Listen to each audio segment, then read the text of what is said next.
Graphic ডিজাইনের basic জানেন অথবা কাজ করেন কিন্তু প্রফেশনাল কাজ করতে পারেন না এবং ফ্রিল্যান্সিং মার্কেটপ্লেস গ্রাফিক রিভার এবং ফাইবারে কিভাবে কাজ করবেন তার সঠিক গাইডলাইন জানেন না, তাহলে আপনার জন্যই আমাদের এই গ্রাফিক ডিজাইন এবং ফ্রিল্যান্সিং মাস্টার কোর্স। আমি আরিফুল ইসলাম, একজন গ্রাফিক অ্যান্ড মোশন ডিজাইনার।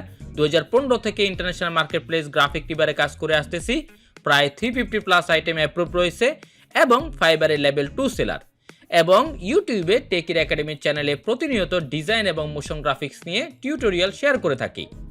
আমাদের কোর্সে যা যা থাকছে: 15টি live class, design rules and type, master class থাকবে শেপ, টেক্সট, কালার, ইমেজের উপরে, অনলাইন মার্কেটপ্লেস গ্রাফিক রিভার এবং ফাইবারের A to Z, advance mockup create, Photoshop plugin এবং local client power secret tricks. আমাদের কোর্সের সুবিধাসমূহ: প্রতিটি ক্লাসের ভিডিও রেকর্ড, ফ্রিল্যান্সিং করার secret tips and tricks, premium tutorial এবং huge resource bundle, lifetime quick support তো থাকছেই। কোর্স সম্পর্কে আরও জানতে যোগাযোগ করুন 01764723000 অথবা মেসেজ করুন আমাদের ফেসবুক পেজে।